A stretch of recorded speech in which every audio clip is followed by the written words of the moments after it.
하나님 말씀 받겠습니다. 욥기서 1장 13절에서부터 19절까지 말씀입니다. 욥기서 1장 13절에서부터 19절까지입니다.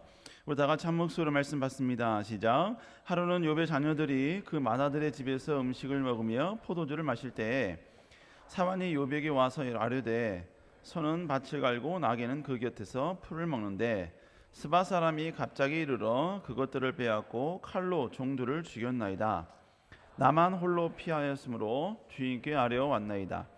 그가 아직 말하는 동안에 또 한 사람이 와서 이르되 하늘에서 떨어져 양과 종들을 살라 버렸나이다. 나만 홀로 피하였으므로 주인께 아뢰러 왔나이다. 그가 아직 말하는 동안에 또 한 사람이 와서 아뢰되 갈대아 사람이 새 무리를 지어 갑자기 낙타에게 달려들어 그것을 빼앗으며 칼로 종들을 죽였나이다. 다만 홀로 피하였으므로 그가 아직 말하는 동안에 또 한 사람이 와서 아뢰되 주인의 자녀들이 그들의 마다들의 집에서 음식을 먹으며 포도주를 마시는데 거친 들에서 큰 바람이 와서 집 내 모퉁이를 치매 그 청년들 위에 무너짐으로 그들이 죽었나이다. 나만 홀로 피하였으므로 주인께 아뢰어 왔나이다 한지라. 아멘. 잠깐 기도하겠습니다. 주님, 이 시간 우리와 함께하여 주시고 우리가 다시 하나님 앞에 피조물된 자로서 하나님을 높이며 우리를 만드시고 우리의 주가 되신 하나님을 경배하는 거룩한 예배 다시 함께 모여 경배할 수 있는 은혜 주시니 감사를 드립니다. 시간 우리를 통하여 오직 주님이 홀로 영광 받아 주시며 주님의 생각과 주님의 뜻을 다시 한번 깨닫는 귀한 시간 되게 하여 주시옵소서.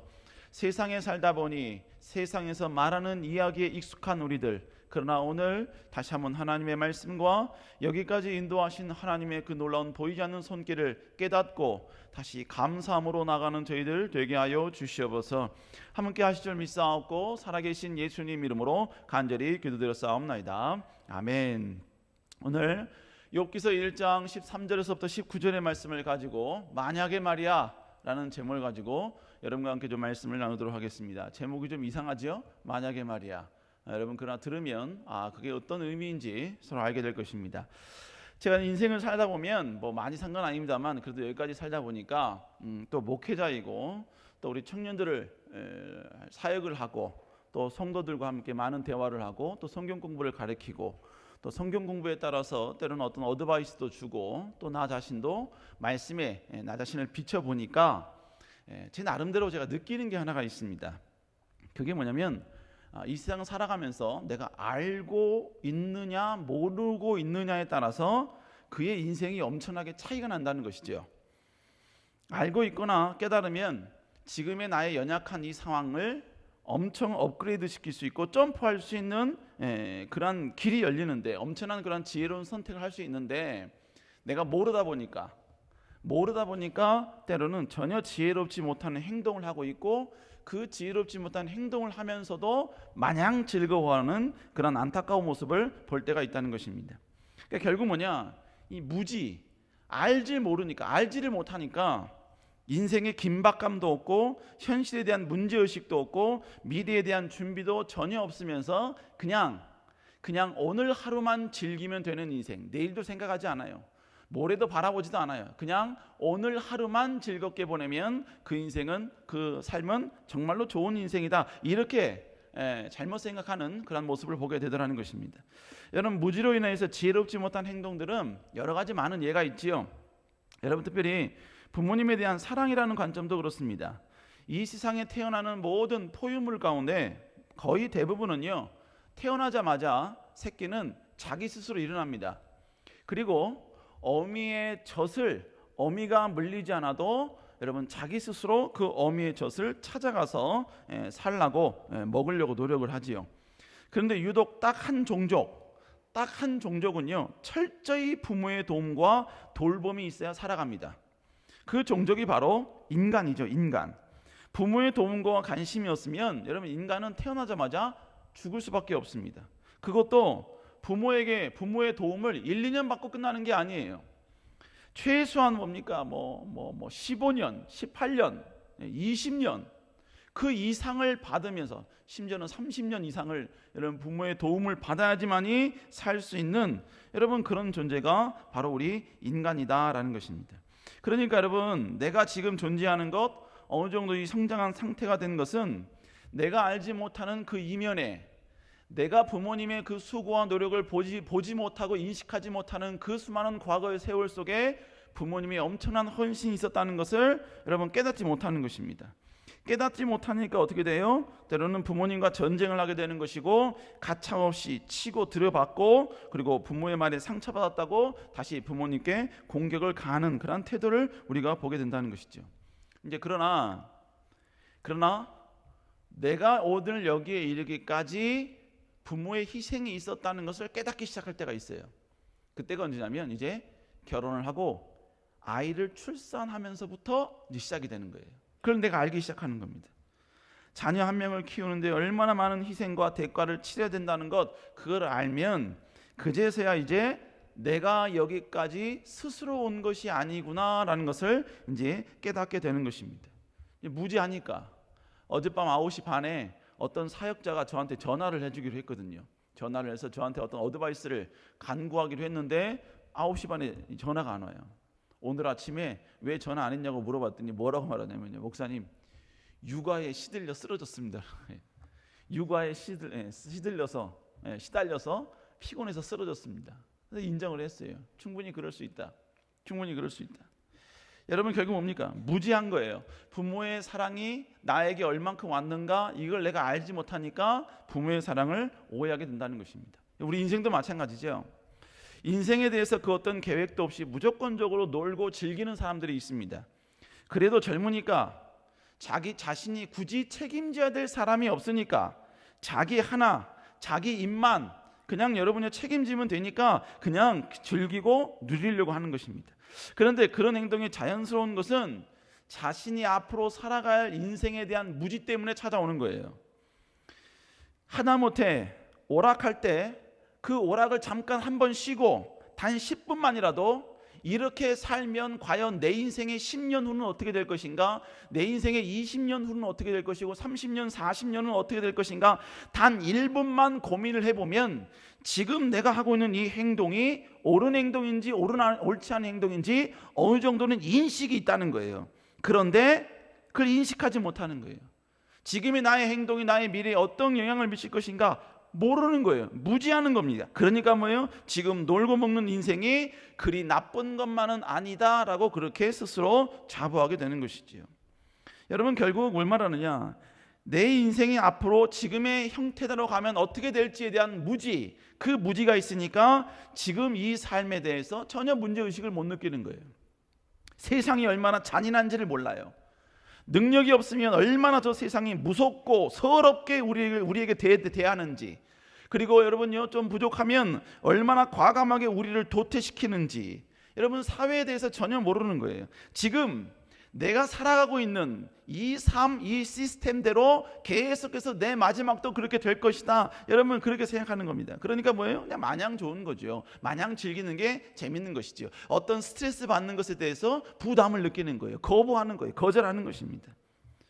저는 제 아들에게 공부 열심히 하란 말 하지 않습니다. 절대로 하지 않아요. 대신에 공부하지 않으면 얼마나 세상에서 비참하고 저렴한 인생이 되는가를 이야기를 해줍니다.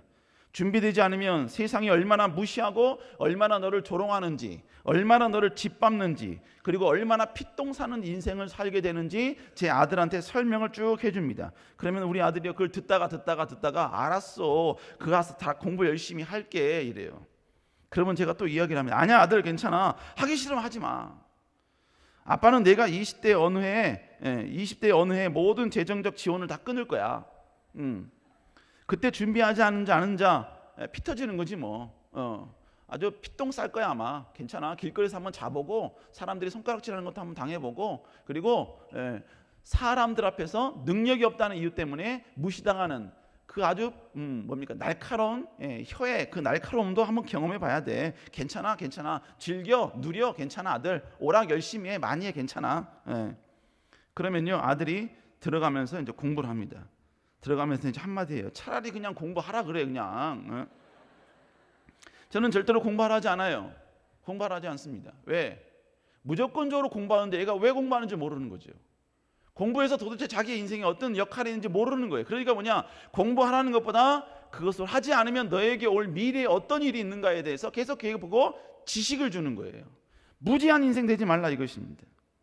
과거에 어떤 집사님이 정말 안타까운 상황을 경험했다고 저한테 한번 이야기한 적이 있습니다. 내용이 뭐냐면 자기가 아는 청년이 있는데 이 청년이 공부하기 싫었대요. 공부도 안 했답니다. 그래서 고등학교 끝나자마자 바로 지방에 있는 공장에 취직을 했다는 겁니다. 이게 물론 나쁜 거 아니죠.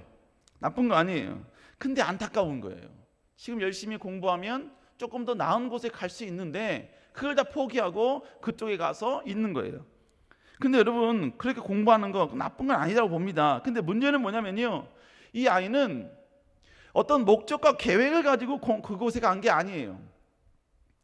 여러분, 고3 이제 막 마치고 공장에 들어가면 여러분 얼마나 벌겠습니까? 한 달에 150만 벌까요? 120, 30 여러분 번다고 생각해 보세요. 그럼 뭡니까?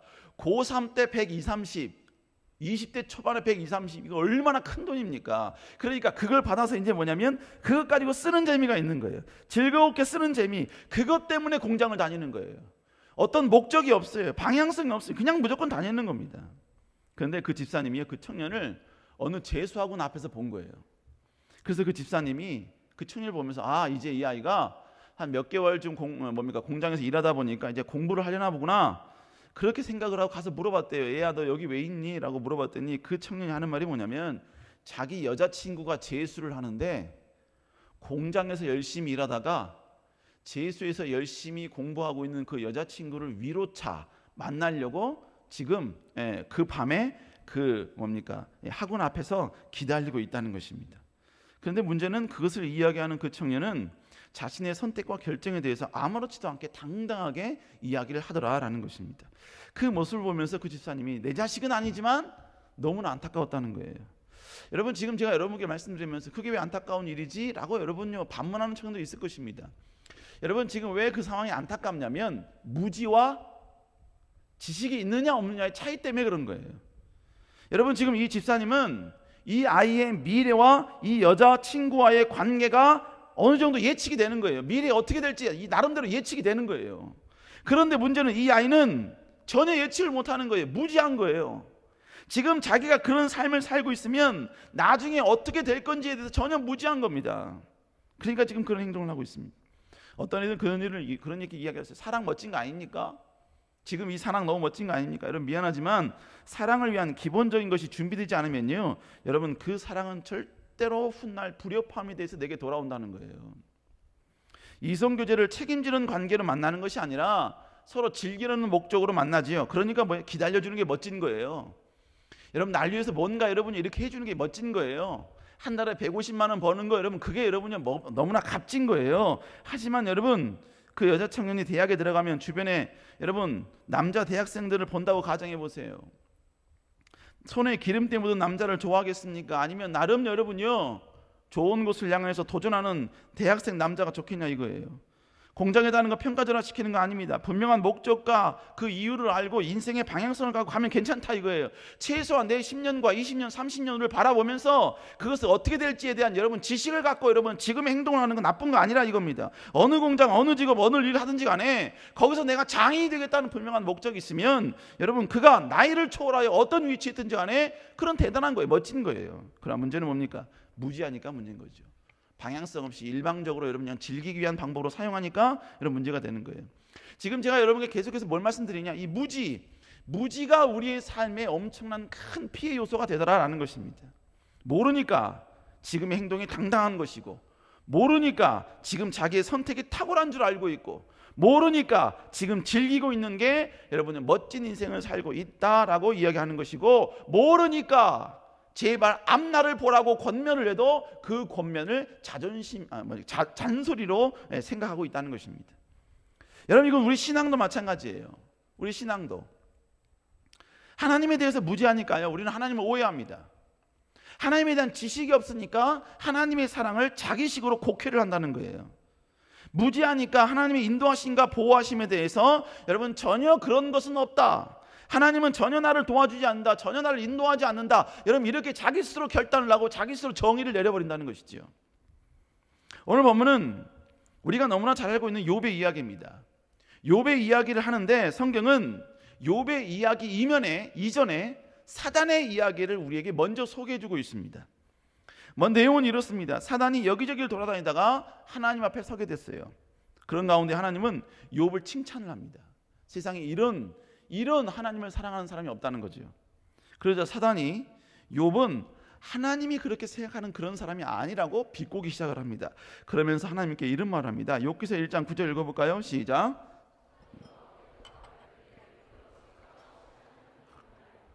지금 욥이 하나님을 경외하는 이유는 까닭이 있다는 얘기예요. 까닭. 그 까닭이 뭐냐? 하나님께서 욥에게 많은 재물과 많은 명예와 많은 권력을 줬기 때문에 그것 때문에 지금 욥이 하나님을 섬긴다는 거예요. 그러니까 이제 하나님이 주셨던 그 모든 소유물을 한번 쳐보라는 거예요. 한번 치면 욥의 본질이 나온다는 겁니다. 욥이 하나님을 어떻게 생각하고 있는지에 대한 그 모든 것들이 아주 가감없이 다 쏟아져 나올 거란 얘기예요. 자, 욥기서 1장 11절 읽어보면 시작. 지금 모든 소유물을 치소서. 그리하면 틀림없이 주를 향하여 욕하지 않겠나이까. 결국 뭡니까? 소유물을 모두 쳐보면 욥은 반드시 하나님을 대면하여 욕하게 된다는 것입니다. 자, 그러자 하나님께서는 사단에게 욥의 소유물을 쳐도 된다라고 허락을 하십니다. 자, 12절 읽습니다. 시작. 여호와께서 사단에게 이르시되 내가 그의 소유물을 다 내 손에 맡기노라. 다만 그의 몸에는 내 손을 대지 말지니라. 사단이 곧 여호와 앞에서 물러가니라. 여러분, 여기서 하나님께서 허락을 했지요. 그의 소유물 다 네 손에 맡기겠다. 네가 원하는 대로 마음대로 한번 해보라 이거예요. 그러나 하나님께서는 그의 몸은 손대지 말라 이렇게 이야기합니다. 그리고 이 허락을 받자마자 사단은 하나님께로부터 떠납니다. 여러분, 이게 12절인데 우리가 13절부터 19절까지 읽었죠. 13절과 19절은 이 사단이 욥의 소유물을 얼마나 비참하고 잔인하고 어느 정도의 수준까지 쳤는가를 설명을 해주고 있습니다. 여러분, 사단이 욥의 소유물을 치는데요, 그걸 쭉 읽다 보면 너무나 잔인합니다. 사단이 욥의 소유물을 친 상황은 이렇습니다. 사단은 먼저 욥의 소와 나귀를 먼저 칩니다. 그것이 1장 15절에 나오죠. 한번 읽습니다. 시작. 갑자기 이르러 그것들을 빼앗고 지금 소와 나귀를 치던 종이 있었어요. 그리고 수많은 종들이 있었는데 갑자기 스밧 사람이 와서 공격을 하더니 모든 소와 나귀들을 다 가져가고 종들을 다 죽였다는 겁니다. 근데 자기만 간신히 지금 살아서 지금 와서 보고를 한다는 거예요. 소와 나귀가 사라지고 난 다음에 바로 다음 이 가축을 치는 종이 와서 또 다른 보고를 해요. 16절 시작. 또 한 사람이 와서 하나님의 불이 하늘에서 떨어져서 양과 종들을 살라버렸나이다. 다만 홀로 피하였으므로 주인께 아뢰러 왔나. 이번엔 누구예요? 양이에요. 양과 종들을 다 없애버렸다는 것입니다. 하늘에 불이 내려왔어요. 자기만 살아서 와서 보고한다는 거예요. 이게 끝나자마자 그 다음에는요, 낙타를 치던 하인이 와서 보고를 해요. 17절에 보면 그렇고요. 18절에 보면 바로 자기의 10명의 자녀들을 서포트했던 그 하인이 자신의 10명의 자녀들이 어떻게 죽었는지를 설명을 해줍니다. 여러분, 그런데 욥이 이 사건을 읽기 전에 그가 가지고 있었던 재산이 얼마인지 아십니까? 욥기서 1장 3절 한번 읽어볼까요? 시작.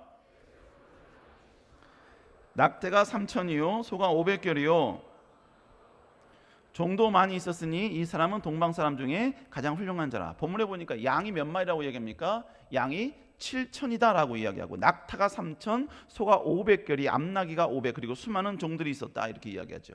근데 그 모든 것들이 한순간에 사라진 겁니다. 게다가 10명의 자녀도 한순간에 한날 다 죽은 거예요. 여러분, 양이 한 마리당 50마리라고 친다면요, 7,000마리의 양값은 약 35억입니다. 낙타가 한 마리당 500마리라고 친다면 여러분, 낙타 가격만 약 150억입니다. 소가 700만 원이라고 한다면 여러분, 1000마리의 가격은 약 70억이에요.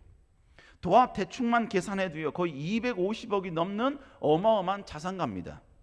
그런데 이 모든 것을 잃어버리는데 오랜 시간이 걸리지 않았다는 겁니다. 순식간에 사라졌다는 거예요. 여러분, 오늘 욥의 가축을 컨트롤하고 있었던, 케어하고 있었던 이 종들이 와서 왜 이것이 어떻게 없어졌는지 다 보고를 하죠. 근데 여러분, 그게 13절부터 19절까지 내용인데 13절부터 19절까지 첫 구절이 어떻게 시작되는지 아세요?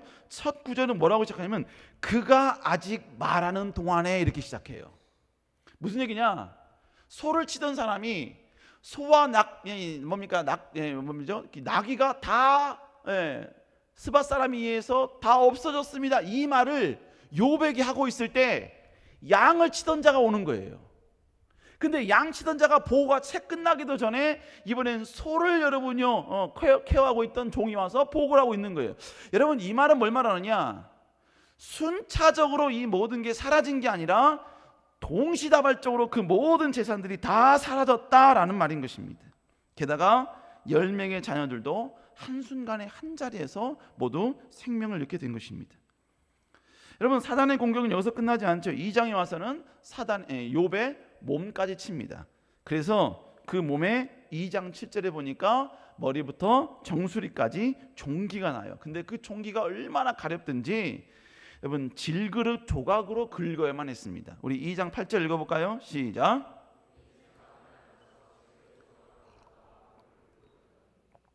제 가운데 앉아서 질그릇 조각을 가져다가 몸을 긁고 있어요. 여러분, 질그릇을 깨면 여러분 조각이 생기죠. 여러분, 그 깨진 그 면이 얼마나 날카롭습니까? 근데 그걸로 지금 몸을 뭐하고 있냐? 긁고 있다는 거예요. 그러니까 지금 욥의 지금 상황은 어떤 상황이냐? 머리부터 발끝까지 가려운 종기를 여러분 해결하려고 온몸을 긁고 있어요. 그러니까 지금 온몸에는 지금 뭐냐? 피투성이 가운데 있다는 것입니다. 지금 여러분요, 지금 제가 여러분께 이야기하고 있는 것은 욥이 이런 고난을 받았다, 이런 고통이 있었다, 욥은 이렇게 모든 인생이 진짜 위에서 아래로 바닥쳤다, 지금 이걸 이야기하고 있는 게 아닙니다. 지금 제가 여러분들에게 계속해서 여러분이 욥의 고난을 계속 소개하고 있는 것은 욥의 고난을 이야기하고 있는 것이 아니라 욥을 그렇게 만든 사단의 능력과 사단의 힘과 사단의 위험을 지금 이야기하고 있는 거예요. 한순간에 모은 재산, 안전하다고 생각했던 그 모든 소유가 단번에 완벽하게 여러분이 완전히 먼지만 남도록 빼앗을 수 있는 그 모든 힘이 사단에게 있었다는 거예요. 그리고 여러분, 그 많은 재산 없애는데 250억이라는 어마어마한 그 여러분 어떻게 보면 현찰이죠. 현찰. 그 모든 것을 사라지게 하는데 순식간에 단 1분 1초도 안 걸렸다는 것입니다. 이것이 바로 우리가 외면했던, 우리가 무지하고 있었던 사단의 엄청난 파워라는 것입니다. 자, 그러면 이 사실이 우리에게 주는 의미가 뭐냐 이거예요. 이 사실이 우리에게 주는 의미, 첫 번째로 평범한 지금 우리의 모습은 절대로 우연이 아니라는 것입니다. 참 놀라운 사실은 사단은 이런 능력이 있다는 것을 성경은 우리에게 소개해주고 있어요. 그런데 사단의 초점의 대상이 되는 우리는, 사단의 공격의 초점이 되는 우리는 지금 욥과 같은 이런 고난과 고통은 아직은 오지 않았다는 것이죠. 어떻게 보면 평범해, 너무 평범해.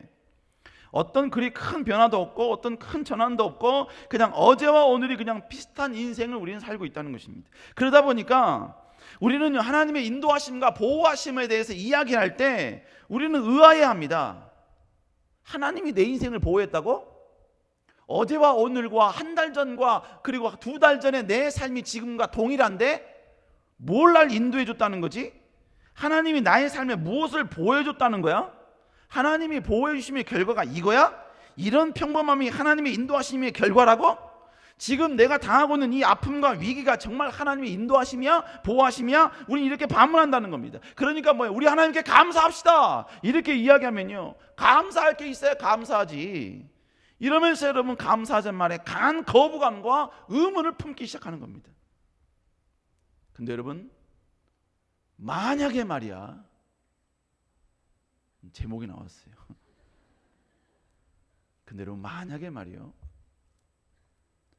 하나님이 여러분을 향한 보호하심을 단 1분만 거두신다면, 그래서 1분 동안 욥을 통하여서 우리가 알고 있는 그 마귀의 그 모든 능력이 1분 동안 우리에게 쏟아진다면, 마귀가 우리의 모든 인생을 마음대로 좌지우지할 수 있는 권한이 그에게 주어졌다면, 결론은요, 우리는 이 시대의 제2의 욥과 같은 풍지박살난 인생을 단 1분 만에 우리는 경험할 수밖에 없다라는 것입니다. 우리는 대부분 무언가 채워지고 무언가 공급받고 무언가 형통하고 무언가 해결해야지만이, 그리고 나의 문제가 여러분 기적적으로 막 역전되고 내가 원하는 그 타이밍에 완벽하게, 그리고 내가 원하는 수준만큼 그게 다 역전되고 해결되어야만이 우리는 하나님께 보호받았다, 하나님이 인도해 주셨다라고 우리는 생각을 해요. 뭔가 채워주고 뭔가 해결되고 뭔가 공급되는 것만이 보호하심과 인도하심의 결과다, 우리는 그렇게 정의를 해놓는다는 거예요. 그러니까 잃지 않은 것, 과거에 비해서 여러분요 훨씬 더 여러분요 짓밟혀지지 않은 것, 어제와 오늘이 동일한 것, 한 달 전과 지금의 모습이 전혀 문제없이 동일한 것, 여러분 이것에 대해서는 하나님이 보호해 주셨다, 인도하심의 결과다라고 말하지 않는 것입니다. 그건 당연한 거라고 이야기를 하는 거예요. 어제까지 가지고 있었기 때문에 오늘 계속 소유하고 있는 것은 당연하다. 여러분, 그러나 그렇지 않다는 거예요. 하나님께서 단 몇 분간만 우리를 보호하지 않는다면, 그래서 사단에게 방치된다면, 여러분 사단은 얼마든지 우리를 짓밟을 수 있는 그 힘과 능력이 있다는 것입니다. 여러분, 뇌에 10분만 여러분 산소가 공급되지 않으면 여러분 뇌의 기능은 완전히 죽습니다. 그리고 한 번 망가진 뇌는 회복이 되지 않지요. 사단이 여러분의 핏줄 하나를 여러분이 그냥 쭉 갖고 있으면, 잡고 있으면 그냥 가는 거예요. 조는 줄 알고, 조는 사람 괜히 깨면 좀 미안할까 봐 그냥 졸도록 그냥 가만히 냅뒀더니 알고 보니까 뇌졸중으로 좀 쓰러져 있는 거라 이거죠. 평범한 것, 우리는 그건 당연하다라고 생각을 했는데 그건 평범한 게 아니라는 겁니다. 지금의 이 평범조차도 하나님의 보호하심과 인도하심이 있기 때문에 가능하다라는 것이죠. 여러분, 그러니까 평범한 것도 우리는 하나님 앞에 감사의 제목이 되어야 됩니다. 당연하다고 생각했는데 그건 당연한 게 아니었어요. 일반적인 거라고 생각했는데 그건 일반적인 게 아니었다고요. 지금의 당연함이라고 생각하는 것, 일반적이라고 생각하는 이 모든 지금의 평범함은 하나님의 인도하심과 보호하심이 아니면 결단코 이루어질 수 없는 결과다라는 것이죠. 그럼 오늘 사랑하는 여러분, 우리는 다시 한번 하나님 앞에 감사를 회복할 수 있는 여러분 되시기를 주의 이름으로 축원합니다. 두 번째로, 하나님의 사랑 때문에 지금 우리는 진멸되지 않았다는 거예요. 하나님의 사랑 때문에. 우리는 현실의 문제 때문에 하나님을 원망할 때가 있죠. 하나님이 보호하시면 왜 나에게 이런 일이 발생합니까? 하나님이 인도하신다면 왜 나에게 이런 아픔이 찾아옵니까? 하나님이 나를 지키신다면 왜 나에게 이런 인생의 이런 무거운 짐이 나를 이렇게 심하게 짓누릅니까? 하나님이 내 인생에 내 손을 붙잡고 있다면 왜 이리 수많은 적들이 나를 향하여 화살을 쏘고 있는 겁니까? 근데 여러분, 우리가 알아야 할 것은요, 우리의 잘못은 어느 정도 인정할 수 있어야 된다는 거예요. 무슨 얘기냐? 자기의 능력 부족과 준비 부족으로 인하여서 자기 스스로 잘못된 선택을 해놓고서 여러분요 얻어진 그 결과, 잘못된 그 결과를 하나님 탓으로 돌려서는 안 된다는 거예요. 뚱뚱한 게 왜 하나님 탓입니까? 그건 많이 처먹은 우리 탓이에요.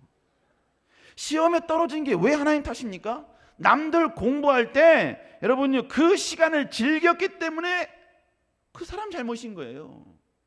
여러분, 시험 떨어진 건 시험을 떨어질 수밖에 없도록 공부하니까 시험에 떨어진 거예요. 난이도가 뭐 높아서요? 여러분, 난이도가 높아서 붙을 사람 다 붙어요. 붙을 만큼 공부하니까 붙는 거예요. 내 수준에서 열심히 했다고 생각하면 안 돼요. 모두가 생각하는, 모두가 일반적으로 이야기하는 그 열심을 해야지만 합격이 되는 거예요. 근데 내 수준에서 열심히 했다고 해서 여러분 떨어졌다고 그걸 하나님 탓하면 안 된다는 겁니다. 여러분, 헤어진 게 왜 하나님 탓이지요? 헤어질 수밖에 없는 모든 조건을 스스로 갖추고 있다는 걸 모르나요? 왜 주변 사람들이 나를 싫어하지요? 모르겠어요? 자신의 선택으로 인해 잘못된 것을 왜 하나님 탓하냐고요. 왜 하나님을 원망하냐 이겁니다. 그렇다고 여러분 잘 됐다고 해서 하나님께 여러분 감사하나요? 잘 됐다고 모든 영광 하나님께 돌리나요? 아니잖아요. 잘 되면 내 탓, 못하면 나 하나님 탓이잖아요. 여러분, 그러니까 우리는 수도 없이 하나님을 탓합니다. 횡단보도가 여러분요, 번호가 있잖아요. 깜빡깜빡 카운팅 되잖아요. 빨간불로 여러분요 빨리 된다고 불평을 해요. 그럼 빨리 뛰어갔었어야죠. 빨리 못 뛴 나의 문제지. 여러분요, 왜 여러분요 그게 빨리 바뀐 신호등의 문제냐, 이거 하나님 탓이냐 이거죠. 근데 우리는 그렇게 항상 억지 부리면서 내 잘못을 다 하나님 탓으로 돌리고 있음에도 불구하고 진짜 감사한 것은요, 하나님은 절대로 우리를 포기하지 않으신다는 거예요. 불평하고 원망하고 심지어 여러분요 하나님을 향하여 삿대질하는 그런 여러분이 무식한 짓을 하고 여러분이 엄청나게 여러분이 하나님을 향해 도전하는 행위를 함에도 불구하고 하나님은 그런 우리를 포기하지 않는다는 거예요. 왜요? 사랑하니까. 여러분, 진짜 손해는 누가 보는지 아세요? 진짜 손해는요, 너무나 많이 사랑하는 사람이 손해를 봐요. 자녀가 손해를 볼까요? 부모가 손해를 볼까요? 부모가 손해를 봐요. 부모가. 여러분들은 뭡니까? 부모가 나에게 뭐 이런 말을 해서 그거 상처받죠? 여러분, 부모는 말을 안 하죠. 자식에게 얼마나 많은 상처를 받았는지 말을 안 해요. 왜? 사랑하니까. 그러니까 뭐예요?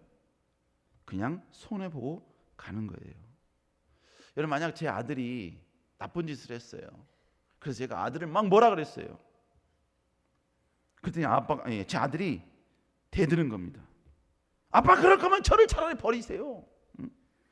저를 포기하시라고요. 저를 그냥 호적에서 파주세요. 저 아빠가 싫어요. 그냥 오늘 여기서부터 남남하시죠. 여러분, 만약 그렇게 아들이 저한테 이야기했다고 칩시다. 여러분, 제 아들이 진짜 그럴 마음으로 대들어도요, 저는 그렇게 못해요. 왜인지 아세요? 사랑하니까 그런 거예요. 사랑하니까. 네가 잘못해서 임마, 너에게 내가 책망하는 건데 왜 내가 너에게 그런 대접을 받아야 돼? 그럼에도 불구하고 호적 못 파요. 열이 받고 자식에 상처를 주고 자식 때문에 어디서도 받지 못하는 모욕을 받아도요, 때로는 자식이 저에게 실망을 줘도 절대로 못한다고요. 포기하지 못해요. 왜요? 사랑하기 때문에 그런 거예요.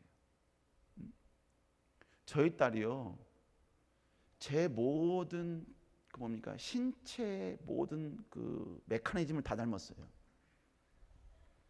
제가 통뼈인데 저희 딸도 통뼈예요. 그리고 제가 이걸 재보면요, 인바디로 재보면요, 쓸데없이 근육량이 115%인가 그래요. 쓸데없이 힘들어 죽겠어요. 저희 딸도 동일해요. 근데요, 우리 딸이요, 제가 우리 딸 좀 날씬해야 되는데 우리 딸은요 한마디예요. 아빠 닮아서 그래. 아빠 닮아. 우리 딸 좀 살 좀 빼야 되는데 아빠 닮아서 그래. 아빠 닮아서. 뭐 아빠 닮아서 그럽니까? 지가 많이 처먹어서 그러지. 그래도요, 저는 그것 때문에 상처받는다거나 그것 때문에 여러분이 뭐 이 새끼야 그래, 그 절대로 그러지 않아요. 수용해요. 받아들여요. 그리고 기도해줘요. 하나님, 나 닮지 않게 해주십시오. 여러분, 사랑하니까 무조건 손해보는 거예요. 여러분, 이건 마찬가지란 이야기예요. 하나님이 우리를 보호해 주셨어요. 인도해 주셨어요. 그래서 여러분 지금 우리가 호흡하고 있는 거예요. 그럼에도 불구하고 여러분, 우리는 하나님을 향해 삿대질합니다. 하나님이 뭘 날 도와줬습니까? 나한테 해준 게 뭡니까? 뭐 내 인생 가운데 하나님이 무슨 역할을 했습니까? 하나님이 도와줬다면 왜 내 인생이 이렇습니까? 왜 내 인생에 고통이 찾아옵니까? 아픔이 찾아옵니까? 좌절이 찾아옵니까? 여러분, 그렇게 되들면요, 하나님도 화가 날 수 있지요. 하나님 안타까울 수 있지요. 그런데 여러분, 만약에 말이야, 그렇게 소리치고 삿대질하고 저항하는 그 우리를 보시고 하나님께서 더 이상 너에게 사랑과 보호하심을 해줄 이유가 없다라고 판단하셔서 지금 하나님의 인도하심과 보호하심을 거두신다면, 여러분, 그 거두시는 순간부터 우리는 풍지박살이라는 그 단어의 의미를 내 삶 속에서, 내 건강을 통해, 여러분의 그 모든 일거수일투족을 통해서 경험하기 시작한다는 것입니다. 여러분, 사단은 하나님이 그 보호하시는 그 손길을 거두기만을 기대하고 있습니다. 그리고 만약에 하나님이 잠시라도 그 보호하심에 대한 사랑과 관심을 거둔다면, 여러분, 사단은 인생의 풍지박살이 무엇인지를 아주 확실하게 보여줄 모든 조건과 모든 것을 다 갖추고 있다는 거죠. 모든 소유물은 물론이거니와 우리의 모든 건강까지도 단번에 동시에 뺏어갈 수 있다는 것입니다. 그런데 여러분, 우리 지금 그렇게 되진 않았잖아요. 내가 여전히 하나님을 향해 원망하고 불평하고 안 되는 것을 다 하나님 탓을 하고 하나님을 존중히 여기는 것이 아니라 때로는 하나님을 하인 부리듯이, 여러분, 그렇게 엄청난 과오를 범하고 있음에도 불구하고 내 삶에 요셉과 같은 고통이 오지 않았다면, 그래서 어제와 오늘이 동일하다면, 여러분, 우리는 하나님 앞에 무조건 감사해야 합니다. 무조건 하나님의 그 보호하심을 고백해야 돼요. 왜요?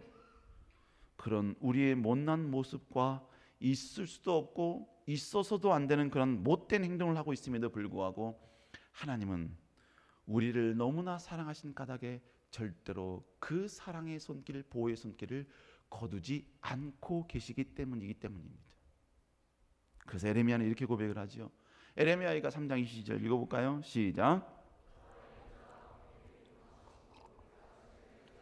우리가 진멸되지 않는 이유는 우리가 진멸되지 않을 모든 조건과 모든 능력과 모든 것을 다 갖췄기 때문이 아니라, 진멸될 모든 조건을 다 갖추고 있음에도 불구하고 하나님의 인자와 긍휼이 무궁하시기 때문에 우리가 진멸되지 않는 거예요.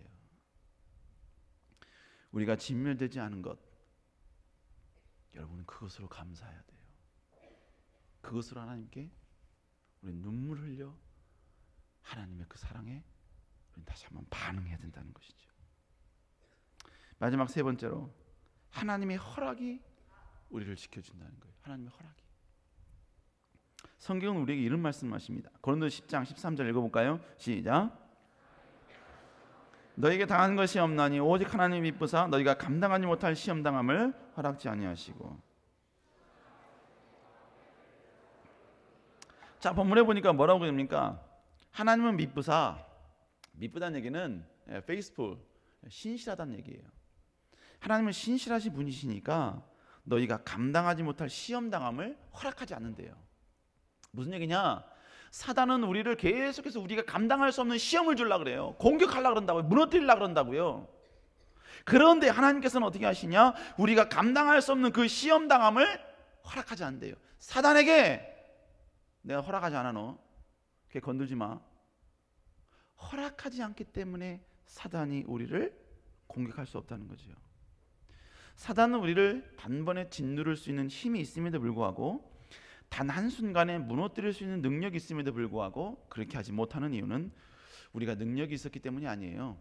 우리가 힘이 있었기 때문이 아닙니다. 우리가 버틸만 했기 때문이 아니에요. 우리가 준비됐기 때문도 아니에요. 인맥이 많기 때문도 아닙니다. 하나님이 허락하지 않으셨기 때문에 그런 거예요. 사단의 그 모든 우리를 무너뜨릴 수 있는 모든 준비와 모든 시스템, 이것이 우리에게 전혀 적용되지 않는 것은 우리 탓이 아닌 하나님의 허락하지 아니하심의 그 놀라운 사랑의 선택 때문에 그렇다라는 것입니다. 여러분, 그러므로 우리는 지금 이렇게 살 수 있고, 지금 이렇게 호흡할 수 있고, 평범하다고 생각하는 이 모든 평범조차도 유지될 수 있는 것, 여러분, 그것은 하나님의 허락하심이었기 때문이라는 것을 우리는 고백할 수 있어야 한다는 것이죠. 그런데 여러분, 만약에 하나님이 우리의 싸가지를 보고, 우리의 믿음의 그 싸가지를 보고 하나님이 예수 그리스도를 십자가에 비참하게 죽이시면서 구원해 줬는데 그 엄청난 일방적인 구원의 복음의 감격을 체험한, 더불어 하나님의 성령의 은혜를 통하여서 인생의 회복을 체험한 하나님의 사람이, 여러분요, 하나님 앞에 범죄하고 하나님을 떠나고 하나님이 기뻐하는 자가 되지 않는 세상 사람보다 더 못한 존재가 되고 하나님의 얼굴에 똥칠을 하는 그런 인생이 된다면, 그리고 하나님이 더 이상 여러분요 그 모습을 보고 저 청년은, 저 아이는 더 이상 보호해 줄 건덕지가 전혀 없겠다, 저 사람에게 허락하지 않을 수 있는, 허락하지 않아도 되는 이 모든 것들의 자격을 내가 박탈해야겠다라고 하나님이 만약 그렇게 하신다면, 여러분 그것은, 그렇게 된다면 우리는 진멸될 수밖에 없다는 것이죠. 진멸될 수밖에 없다는 겁니다. 그러니까 우리 사랑하는 여러분, 지금의 평범은요 자연스러운 평범이 아니에요. 하나님이 우리를 보호하심에 대한 결과예요. 도우셨기 때문에 결과란 이야기예요. 네. 우리 옆 사람과 인사할까요?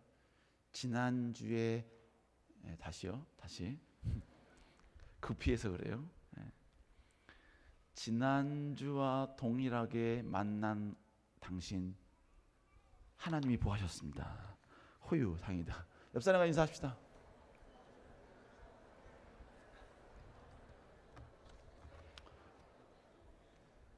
너무 어렵나요? 어려워요?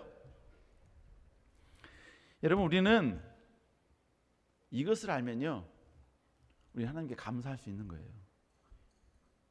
지극히 평범함 속에서 우리는 감사할 수 있는 거예요. 아니, 이 평범함이 조금 무너졌어, 이 평범함이 조금 위협을 당하고 있어, 여러분 그럴지라도 하나님은 내가 감당할 수 있으니까 그걸 허락하신 거예요.